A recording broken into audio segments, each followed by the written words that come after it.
Xenoblade Chronicles, one of the best RPGs on the Wii, finally on the Switch, after 10 years since its initial release. That's so many crap years. When I first played the game back in 2012, I was gripped to my tiny little 3DS screen. I've played both the Definitive Edition and also the new 3DS edition. Oh man, this game has come such a long way. Look at it! Besides the graphics, I feel that once I started to play Future Connected, something I'd looked forward to as a huge fan of the series, I realized it was so very flawed from the start. They butchered so much of what I loved from the base game. Well, this old crab here's got some words for the game. So what I'm here to do today is talk about both the base game and Future Connected, and explain to you why Future Connected was just trash, in my opinion. Inside of both halves of this video, I'm going to be dividing them up into key parts, and also give my thoughts here and there on some of it all. I'll also include a semi-brief summary for the first few chapters of the game, so if you need a refresher on the beginning or are interested in learning about the beginning, I've got that here. The story starts in the middle of a fight going on between two colossal titanic beings. No, not those titans, they're from something else. These ones are, starting on the left, the Bionis and the Mechanis. They fight until eventually their blades pierce each other, making them both go nap time. Afterwards, there's a hard cut to eons in the future where a war is being waged on the blade that pierced the Bionis. A war between two groups, the Homs, humans that live alongside other races on the Bionis, and the Mechon, machine life forms that originate from, who would have guessed it, the Mechanis. We meet one of our first main characters, Dunban, a Hom soldier who wields a blade called the Monado, alongside his allies, Dixon and Mumkar. We don't learn too much about them just yet, but we see the three going towards the Mechon to try and turn the tide of battle for them. Which, side note, isn't it kind of crazy that all these people are dying, but Dunban is like, no, I'm not pulling back, I can beat them with just my friends. Anyway, they all group up, and Dunban talks about using the Monado to defeat the Mechon trying to pursue any of the Homs. But Dixon says that his body can't handle it and he shouldn't keep using it any further. Seemingly, the Monado is giving Dunban some adverse effects due to the prolonged use of the blade. However, he thinks that he's doing just fine, and so Dixon submits and agrees to go along with Dunban. Mumkar, however, seems extremely against the decision, saying multiple times that they should just leave like they were ordered to. After both Dunban and Dixon run ahead to the big group of Mechon heading towards them, Mumkar hangs back for a sec, thinking to himself that he's going to have to use Dunban as a decoy midway through, since he's not willing to die on the battlefield alongside them. What a team player. After some fighting, Dunban is atop a pile of Mechon corpses when he starts having some of those adverse effects happen to him. After Dixon helps Dunban down, they see Mumkar begin to run away and shout at him to come back. Mumkar then reveals that they aren't after the Homs, they're actually after the weapon that Dunban is using, the Monado, and he makes his getaway. They can only watch as he leaves before a giant blast from one of the Mechon comes from behind them and almost hits them. We also get to see Mumkar fleeing in the middle of this, and he trips and falls and gets a million lasers aimed at him all at once.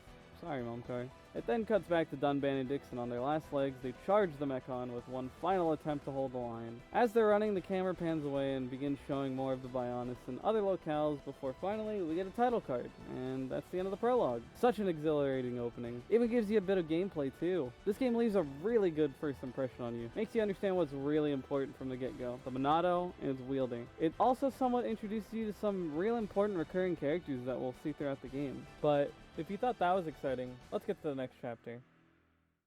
The first chapter of the game takes place a whole year after the climactic battle we just witnessed, where we meet another one of our main characters, Shulk, a Homs who lives on Colony 9 on the Bionis. He's a weapons developer for the colony, and he is out and about near the colony rummaging through the body of a Mechon, looking for spare parts when he spots a Mechon body nearby, but when he goes to check it, he's attacked by a Crabble. Thankfully, his friend Ryan, another resident of Colony 9 who is part of the colony's defense force, appears. He helps Shulk defeat the Crabble. Afterwards, they have a brief conversation, and you learn that Ryan and Shulk are really good friends, and they care a lot about each other. Aww. They arrive back in Colony 9, and Ryan splits off, and Shulk heads over to his lab.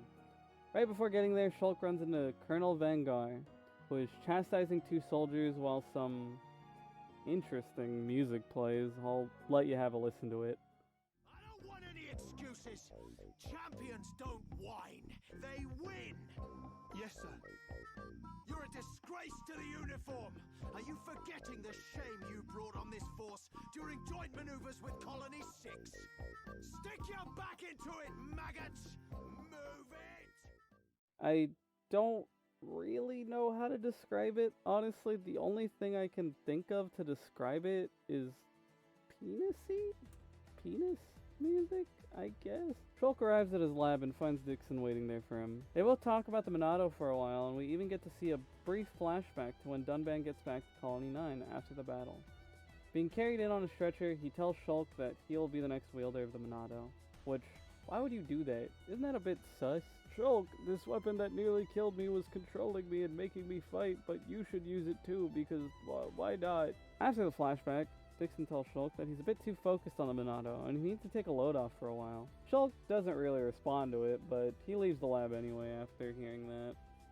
We then see Dunban again, alive and mostly well, his arm taking the brunt of the adverse effects that the Monado dished out to him. By the looks of it, we're then greeted by another character, Fiora, a girl that was in the flashback from a moment ago, the younger sister to Dunban and Colony 9 resident. She brings food up to the impaired Dunban and offers to feed him, due to his arm being unusable, but he turns down the offer and tells her to go meet with Shulk. Dunban is able to shoo her off and hide the fact that his arm is not doing well in the slightest, as we see when he tries to use a spoon.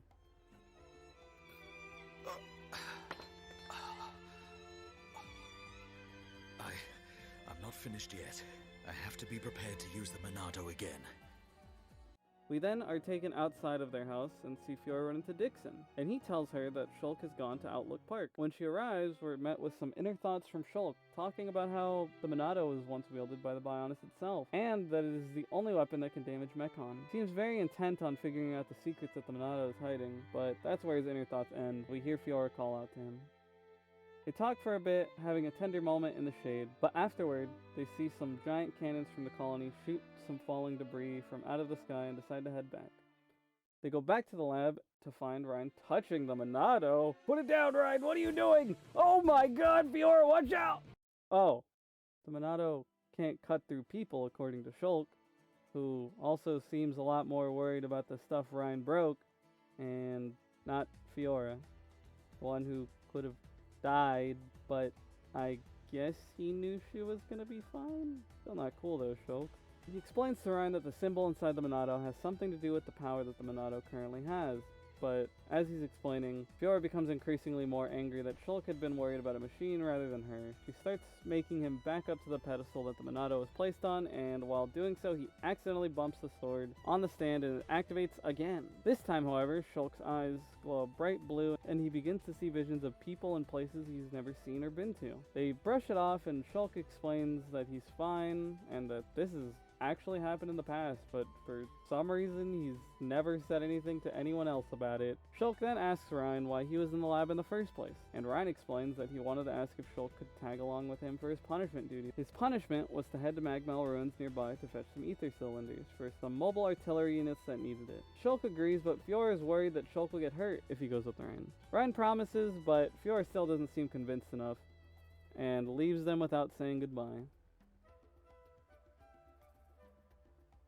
The two begin making their way to Magmel ruins, and at the entrance they just so happen to run into Fiora, who gives them the ether canisters that they had completely forgotten to take with them to the ruins. Good going, guys. But not before saying she's coming with them to make sure things go well in the ruins. Ryan remarks how he knew that she didn't trust him. Maybe don't play with swords you find in labs, Ryan, and maybe then we'd think a bit more highly of you. Maybe. They successfully fight their way through the Magmel ruins and get to the ether cylinder fueling station, but as they're filling the cylinders, they run into two strange machines in the building, but they aren't Mechon. After defeating the mysterious machines, Fiora asks to leave, but just as they're about to leave, they start hearing a lot of commotion outside. When they run outside to look overhead, they see flying Mechon swooping in on Colony 9 and a giant ship transporting ground Mechon. There are now hordes of Mechon invading, so they all make a beeline back to the colony. Multiple cannons are destroyed, and the Mechon begin wreaking havoc inside the colony. Our trio arrives back in Colony 9. Seeing things in disarray, Ryan tells Fiora to go check on Dunban. Shulk and Ryan fend off some Mechon outside the home while she does so, and afterward they reconvene and find that Dunban isn't in the house at all. So they decide to go to the lab to grab the Monado. On the way to the lab, they see all the soldiers fighting for their lives near the lab, but unfortunately they aren't able to defeat the Mechon, and are all killed by an explosion caused by one of the large Mechon. When they arrive where the fight was happening, they realize that due to the explosion, they aren't able to access the lab anymore. But then, Shulk remembers that they have the ether cylinders and can power the mobile artillery with it. So we move towards the residential district, but on the way there, the trio are surrounded by Mechon. So Shulk and Ryan tell Fiora to make it to the residential district on her own, after they clear a path for her. Surely this couldn't go bad, right? They let Fiora go on her own, and begin fending off the Mechon, but become overwhelmed by the seemingly endless waves of Mechon. A larger Mechon begins bearing down on Ryan, and Shulk seems unable to stop it. Is all hope lost for our heroes? Will Shulk ever learn the secrets of the Monado? Will we ever know what Rhine time is? Find out next time on Xenoblade Chronicles. Okay, bit over. Before all hope is lost, we see Dunban appearing, and he has the Monado. We see him destroy the hordes of Mechon near them and the one that's almost gotten Rhine. And Dunban pulls a snake and says, The Monado! Sorry I kept you waiting. Shulk and Ryan relay to Dunban that Fiora is in the residential district, but due to the debris in the way of the bridge, they have to go around to get to her. As they head over, Dunban starts to experience more of those wacky and he drops the Monado. As Ryan is on the ground trying to help Dunban up, Shulk decides to pick up the blade and use it himself. As he begins charging the Mechon crossing the bridge, he sees a vision, this one showing him how the enemy in front of him is going to attack him. Using this future knowledge, he is able to destroy the Mechon heading towards him with ease. He is confused as to what is even happening and tells Dunban and Ryan that he saw the future. Just then, Dunban explains that Dixon said the Monado has hidden powers, and that this could very well be one of them. After fighting the horde of Mechon on the bridge, they finally arrive in the residential district, only to be met by the giant Mechon that killed the Colonel and the boys. They fight the face Mechon, but realize that even with the Monado, they aren't even scratching it. Look at this smug-ass Mechon, wagging his fingy, like, no, oh, you're not hurting me. Shulk realizes this Mechon isn't at all like the others, seemingly, having energy coursing through it that doesn't appear on any other Mechon. The face Mechon strikes the three down, but as it goes for the finishing blow, Fiora appears, piloting one of the mobile artillery units. The day is saved! Good thing this game is only about an hour long, right? Let's pack it up. Go. Wait, Fiora isn't damaging the face Mechon? Oh no. As she pelts it with fire from the mobile artillery, Shulk sees another vision. This one, a lot worse than any he's seen so far. After seeing it, he tries to warn Fiora to no avail. She continues her attack, and it turns out just as the vision showed him. Fiora! Get out of here! Run! You want more?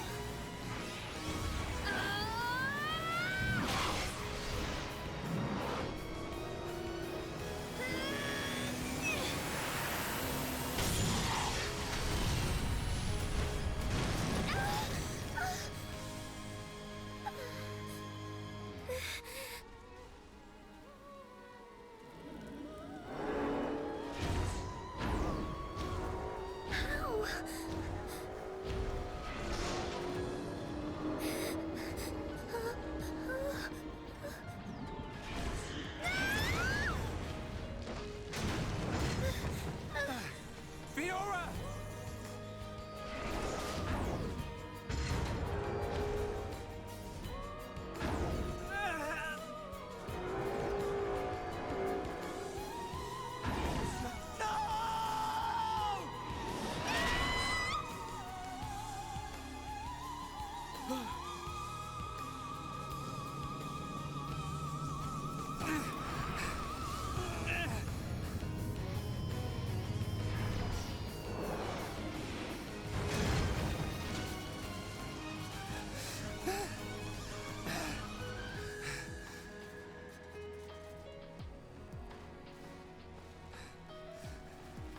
I'll kill you! Afterwards, Shulk is able to fend off the face Mechon long enough, and it leaves the colony, but not before taking one long look at Dunban. We then cut away to Shulk sitting and lamenting the loss of Fiora, all alone until Ryan shows up to try and comfort him. It gives us a brief flashback of Dunban talking with Shulk, and he tells Shulk that he will not cry and that Shulk should treasure this gift of life that was given to him by Fiora. After the flashback, Shulk tells Ryan that he wishes to pursue the faced Mechon that killed Fiora. They head out and make their way to Colony 6. Dunban watches them from the window of his home and promises to join them once his arm is less beef jerky-like. We also see Dixon watching the two leave from afar before the chapter draws to a close. Whew, what a chapter. We gain the Monado, a powerful weapon against the Mechon, but lost a great ally and friend, Fiora. I've realized that most of, if not all of Chapter 3 is pretty irrelevant for the point of this video, so I'll summarize it real quick for you. Pretty much Shulk and Ryan leave the colony and try to head to Colony 6, but as they're headed there, Ryan is attacked by spiders, and Shulk is able to save him with the Monado's new power, Shield. Cool. Let's move on to the next chapter, shall we? On to the Bionis kneecap now, and we're introduced to one of the most well-known and best field themes of this game, Gaur Plain. I'll let anyone who hasn't heard it listen now, and anyone who has, enjoy it again.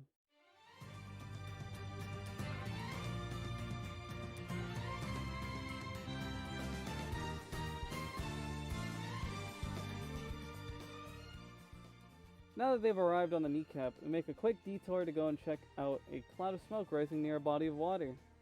After they investigate the smoke, they find a broken buggy all on its own, and Shulk sees a vision of what seems to be the buggy's driver. They eventually find him and deal with the monsters threatening him. After saving the boy, we learn that his name is Juju, and he's staying in a camp nearby, so we fix up the buggy and head that way.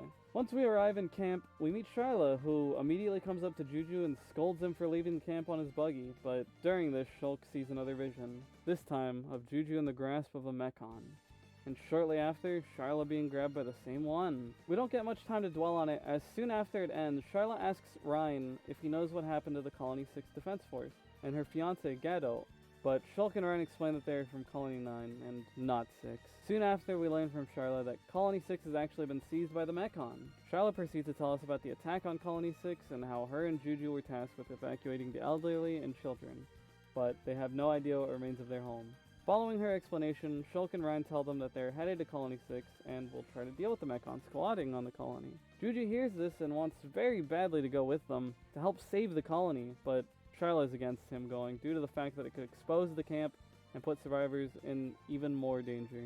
Juju storms off, claiming to go make dinner, but we'll see about that. About 10 seconds later, Juju gets into the buggy and drives away. The engine is loud enough that the other three inside can just hear it and run outside, but it's too late. Juju has already taken off. While outside, Ryan tries his best to explain to Shyla that Shulk can actually see the future, and she doesn't fully believe in it, but she figures that it's the only thing that she can trust and goes along with Shulk and Ryan. We gain a new party member, Shyla. She's an ether medic that snipes people to heal them. So that's pretty much all of the summary of the beginning of the game that I wanted to give, as the main characters I wanted to talk about are here now, Ryan and Shyla. So let's move over to the gameplay section and let's explain how the combat works. Seeing as we now have a full party consisting of a tank, healer, and DPS, Ryan, Shyla, and Shulk respectively, let's start combat. So in the overworld, you have control of whoever you have assigned to the first slot of your party in the menu. You can change it to whoever you want, but I feel like most people end up using Shulk, so for this bit, I will be talking mainly about how Shulk plays. So once you get access to the ability to run around the map and do whatever you want, you can go around picking fights with enemies with markers above their heads. Some markers signifying that an enemy will only aggro under certain circumstances. If there's an eyeball, that means they'll attack on sight. A wave means that they'll attack when they hear you. And finally, the radioactive symbol means that they will attack you only if you use an ether-based art near them. However, there is one more indicator that will tell you a bit about if you're ready to fight them. The color of an enemy's nameplate. Black nameplate means you're much stronger and you get a big buff against the enemy. A blue nameplate means you're relatively stronger than the enemy and you get an okay buff. Gray, no buff at all. Yellow means you get a slight debuff to your agility. And finally, red means you should probably run because you most likely aren't even going to hit it due to the heavy, and I mean this very seriously, heavy debuff to speed that you get. Alright, now that we know what the enemies are all about, let's actually fight some. So, combat is pretty simple. You have abilities at the bottom of your screen called arts. These arts can do a multitude of things.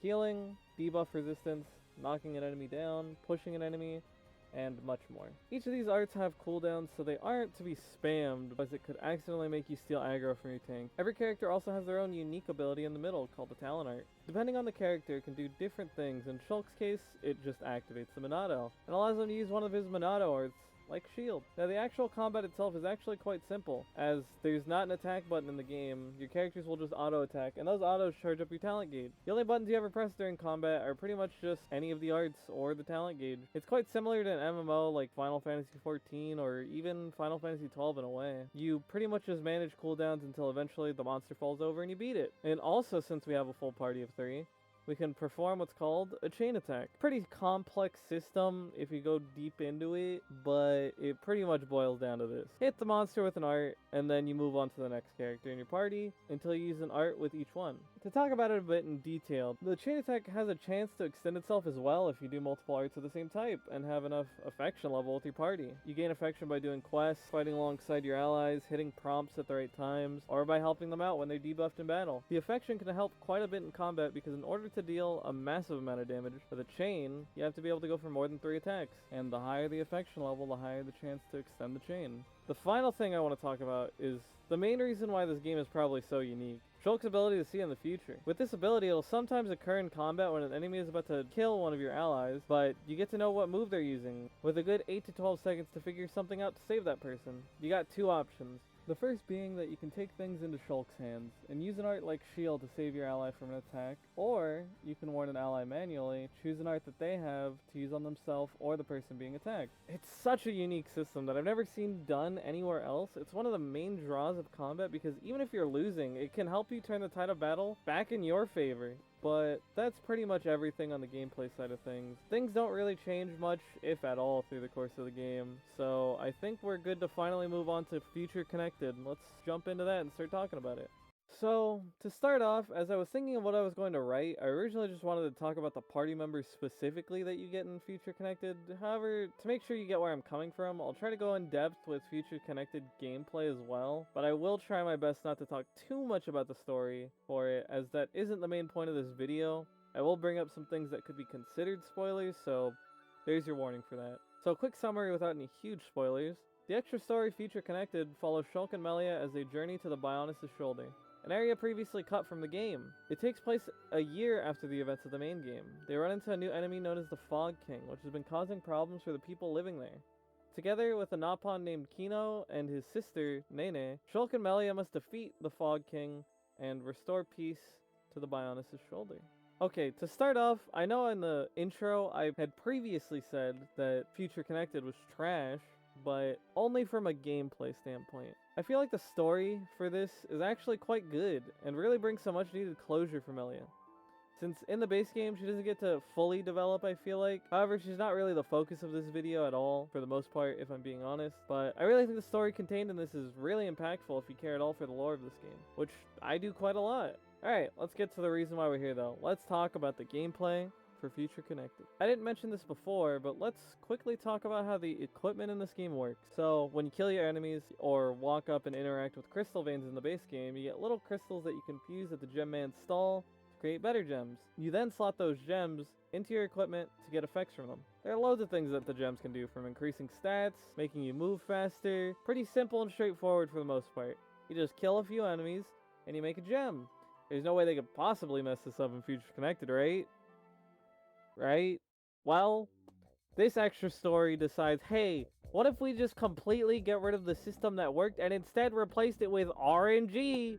Oh boy, my favorite. I absolutely love walking to crystal veins that are out of the way and give you, at most, 3 gems at a time. The system in Future Connected works to a degree, but there's no way to custom make a specific gem that you want. It just irks me that I have to repeatedly walk up to the same vein, praying that I get the right one. It's almost like if there was a way to make gems on the go that would have solved issues I have with it. Wait! There was! So in the base game, at a certain point, you can get a side quest from the Gem Man to create what is essentially just a portable gem crafter in your pocket. It's amazing and works really well, so you don't have to constantly backtrack to the colony to make gems. It would have been even better if you got it in this. There's literally no reason for them to not give it to us, as I feel like that would have just made things so much more simple. So the way you get gems in this basically boils down to luck and praying that you get the right thing from a crystal vein. It's torture, and is the main reason why some of the party members just cannot perform their jobs correctly. I also just want to hear Shulk and a party member say the best lines in the game during gem crafting sequence, if I'm being honest. I'm all I've over got it. that. To you! There we go. All right! All right. To me. There we go. To you! There we go. To you! All right. To me. There we go. To you! To me. To me. To you! All right! There we go. Nice one! Speaking of party members, let's get into them as well, since I have some choice words for them. For this extra story, you get a total of 3 party members besides Shulk: Melia, Nene, and Kino. Melia still controls terribly, as her abilities aren't meant to be used by the CPU and it just doesn't know what to do with her, but she isn't one of the characters I use, so we aren't focusing on her. The main members of this party that we'll be focusing on are Nene and Kino. So we can take a look at both of their sets of arts and see that they are carbon copies of Ryan and Charlotte respectively. Just changed arts names, sounding vaguely similar to theirs. That's great! You get 2 party members who are exactly what you've been working with if you play through the game and you use them. However, what if they aren't the same? So, if we examine 2 clips here, one of the base game party, Ryan and Charla, and one of the future connected party, Nene and Kino, you'll see there's one major issue with the both of them. So, let's take a look.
So, I'll let you take a guess real quick. What do you think is wrong in one of these clips? Is the answer A, Shulk isn't dealing enough damage? B, Nene can't hold aggro? Or C, I don't know, just tell me. Well, if you chose B, you'd be correct. It is insane how many times I ended up dying in Futures Connected due to this. It is literally the main reason I'm making this whole video in the first place, along with some other reasons, of course. But we'll get to those little buggers in a little while. So, we're going to start with analyzing them both on their own, and I'm going to say how I think best we could fix both of these characters to make the player's life so much better. So, to start, let's talk about Nene. Personally, I think she's the better Monopon character in general in this extra story. She's actually kind of funny compared to Kino, but the list of good things pretty much ends there. So, yeah. I think her main flaw is just being unable to hold aggro, and even when she does, she'll die because she can't sustain herself as well, even though she has all of Ryan's abilities, and he was fine whenever I would use him in my game. I just don't understand how she manages to fall so flat, but here's what I would personally change about her, and also part of what I would change with Futures Connected to make her a lot better of a tank. So I think they should have started you with maybe a few more gems to slot into the equipment you get, specifically the aggro up gems. It feels like the whole time you're playing Futures Connected, it's a struggle to keep the aggro off Shulk, who really doesn't want it from the tank. The aggro up gems would help enormously. The fact that you can't craft gems like you could in the base game is just a huge hindrance for the entirety of this extra story. It really brings down the experience when I can never go a couple fights without Nene losing aggro and getting Shulk killed. It happens so very often during Futures Connected. It is just baffling to me. I think maybe this is a game thing, not really sure myself, but I would also just change how much aggro is generated by the character that is considered the tank. They should just be able to pick up the monsters after using a few arts. It feels like most of the time I can't really use any arts as Shulk for the first 10 to 15 seconds after I aggro an enemy, because if I do, I'll just immediately steal aggro from Nene. that's pretty much all I have to say about her combat-wise, so let's move on to her brother, Kino. Kino is Charlotte's counterpart, so he's a healer for the party. I don't have as much of a gripe with him as I do his sister, but he still has some issues that I'd like to address. First of all, his heals. Even when upgraded quite a bit, they give you not nearly as much health back as Charlotte's do. However, this can probably be attributed to the gem issue that Nene also has, but it doesn't excuse that. For some reason, his AI just seems to choose to not heal someone that really needs it sometimes. It's really odd, but only something I ran into when playing this. It was extremely annoying when he would just let Nene get low and eventually die. And then all the aggro would either go to Shulk or to himself, and the whole party would just wipe. It was extremely prevalent during the second half of Future Connected, and it made me just want to be done with it even faster the more it kept happening. I think to compensate for this, I would make it so that his arts had a slightly lower cooldown and that his overheating mechanic didn't take him out of the battle for as long. As soon as he overheats, or in his case, falls asleep, as his gun doesn't overheat like Charlotte's does, he just needs to take a nap every now and then. He just felt like he completely stopped doing anything, which makes sense, but he took longer than Charlotte did to get back into the fight because of that. And because of that, he would be the reason that someone would die. Other than that, I think his dialogue can be really annoying, but it's fine. He's a child character, so it makes sense, I guess. I think that's really all I had to say about both of them, so let's move on to the combat for Future Connected. So the combat for this part of the game is pretty much identical to the section I talked about previously in the base game section. So if you're interested in how it all works, I do my best to explain it there. I will say though, one of the best parts of Future Connected is the brand new battle theme that you get during this section. I'll play a bit of it for you now so you can listen.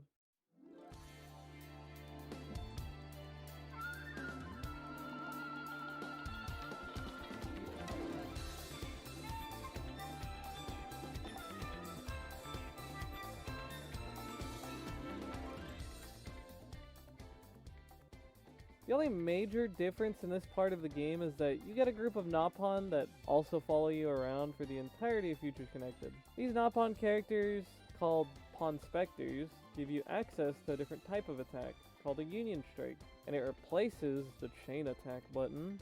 And in my opinion, this is such an inferior version of Chain Attacks. It is insane. You can only perform one of 3 functions with Union Strikes. You can heal, do a hefty amount of damage, or stun and knock down the enemy. Now, at first, if you see the damage on these, you might wonder, well, these seem like they're net positive, and they only get more powerful as you pick up more Pawn Specters, so why wouldn't you like them? Well, for starters, you can charge up a full chain bar, but for the most part, you only get to choose one of these, and it feels like most of the time the best option is the knockdown one. I did, however, just say for the most part, because there is a random chance of you getting to choose the second one after doing it the first time. However, there's nothing to really help with that chance at all, and for my entire playthrough of the extra story, I only had it happen at most, like, 5 times out of the 30 plus times I used it during my playthrough, which seems pretty abysmally low, in my opinion, and should really not have been this way.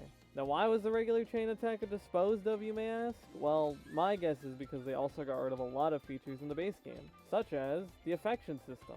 Chain attack made so much more sense in the base game and was such a rewarding mechanic. It made the time you spent playing with specific characters worthwhile and helped you in the long run. In Future Connected, this feature is just completely removed, so you can't raise any stat to make the likelihood of getting another use of Union Strike possible.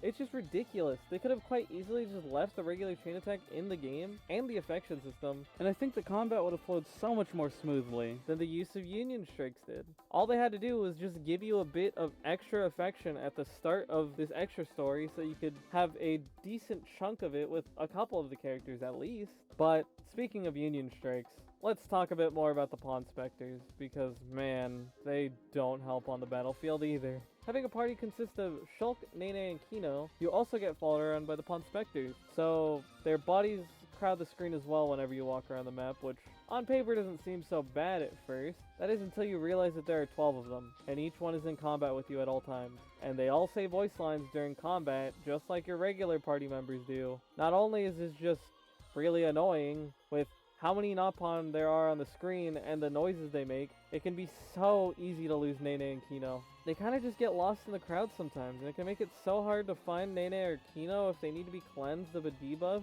It also goes both ways, because if Shulk needs a debuff to be dispelled, and you're on the other side of the large group of Nopon, it can make it hard for the CPU to even path to you in the first place. Overall, there's so much wrong with how the flow of combat works in Futures Connected, and it can be a huge pain to deal with most of the time. I just think if there was only a couple or even one Pawn Spectre on the field at a time, I think it would solve this issue so much more. But that's pretty much all of my thoughts for everything. I think Future Connected changes too much and downgrades a lot of what makes the base game extremely good, and that really sucks because behind a lot of those jank mechanics is an extremely good story, something that a lot of people who really care for the lore would really love. It just sucks that it's such a slog to get through. It really sours the experience if you try to play through it like I did right after finishing the base game. I think my experience with this was overall a positive one, but I just wanted to talk about the gripes I had with this from a gameplay standpoint, because it just doesn't hold up to the base game whatsoever, in my opinion. Thanks for watching, and let me know if you want to see more of this kind of video from me.